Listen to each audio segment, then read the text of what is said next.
Hi friends, ഇന്ന് ഞാൻ അച്ചുവിനെ കൂട്ടാൻ വേണ്ടി അംഗൻവാടി പോയതാട്ടോ. അന്നേരം ഇതാ അച്ചുവും കൂട്ടുകാരും കൂട്ടിയിട്ട് അവിടെ വരുന്ന കുഞ്ഞു കിളികൾക്കും എല്ലാത്തിനും ഭക്ഷണവും വെള്ളവും കൊടുക്കുകയാണ് കേട്ടോ. ഇവർ ഇന്ന് മാത്രമല്ല എന്നും ചെയ്യാറുണ്ട്. പിന്നെ അതായത് ഇന്ന് അച്ചു ആണെങ്കിൽ നാളെ വേറൊരു കുട്ടി, അങ്ങനെ എന്നും ഓരോ കുട്ടികളെ കൊണ്ടാണ് ചെയ്യിപ്പിക്കുന്നത് കേട്ടോ. ഇതൊക്കെ നമ്മളെ ടീച്ചറാണ് ചെയ്യിക്കുന്നത്.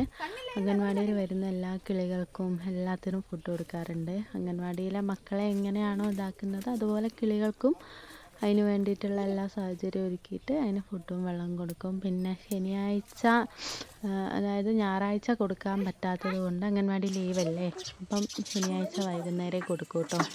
ഞാൻ എങ്ങനെയാണ് ഇതൊക്കെ അറിഞ്ഞു വെച്ചാൽ അച്ചു ഡെയിലി അംഗൻവാടി പോകുന്നുണ്ട്. അപ്പം ഞാൻ കൂട്ടാൻ ചെല്ലുമ്പോൾ എന്നും ഒരേ മക്കളിങ്ങനെ ഫുഡും പിന്നെ ഭക്ഷണവും വെള്ളവും വെച്ച് കൊടുക്കാറുണ്ട് കേട്ടോ. അങ്ങനെ കണ്ടിട്ട് ടീച്ചറോട് ചോദിച്ചതാണ്. അപ്പോൾ ഇപ്പം നല്ല കുറേ ആയി ടീച്ചറോട് ഞാൻ ചോദിച്ചിട്ട്. അപ്പോൾ ടീച്ചർ പറഞ്ഞു ഇങ്ങനെ കിളികൾക്കൊക്കെ വെള്ളവും ഇതും കൊടുക്കുന്നതാണ്, മക്കൾക്ക് അതൊരു ശീലമായി. ഇപ്പോൾ എന്നും കൊടുത്ത് ഒരു ദിവസം കൊടുത്തിട്ടില്ലെങ്കിൽ ഓരോ കുട്ടികൾ ചെന്നിട്ട് ചോദിക്കും അത്രേ, ഇന്ന് കിളികൾക്ക് ഭക്ഷണം കൊടുക്കണ്ടേ, ഇന്ന് കിളികൾക്ക് വെള്ളം കൊടുക്കണ്ടേ എന്നൊക്കെ ചോദിക്കും. പിന്നെ അവർക്ക് അതൊരു ശീലമാണ്. അപ്പോൾ വീട്ടിൽ വന്നിട്ടും പിന്നെ കിളികൾക്ക് വെള്ളവും ഭക്ഷണവും കൊടുക്കാനുള്ളൊരു സ്ഥലം ഒരുക്കിയിട്ടുണ്ട്. അവിടെ വന്നിട്ട് വേഗം വെള്ളം ഒഴിച്ച് കൊടുക്കും. അതായത് നമ്മൾ ലവ് ബേഡ്സിനെ വളർത്തുന്നുണ്ട്, അപ്പോൾ അതിന് വെച്ചേക്കുന്ന തീറ്റ എടുത്തിട്ട് അതിൽ ആ പാത്രത്തിൽ ഇട്ട് കൊടുക്കും. അപ്പോൾ വരുന്ന കിളികളൊക്കെ അത് തിന്നുന്നേ നോക്കി ഇങ്ങനെ കുറച്ച് നേരം ഇരിക്കും.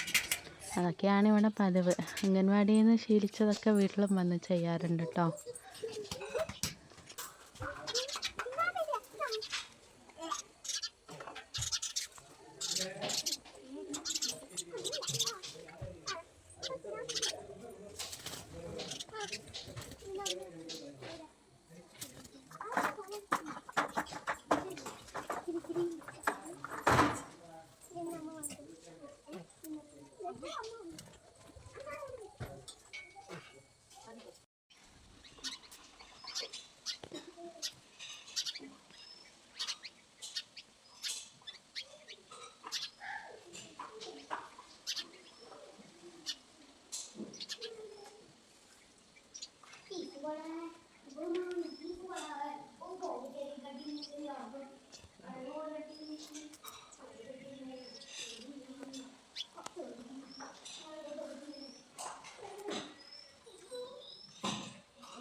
Bueno.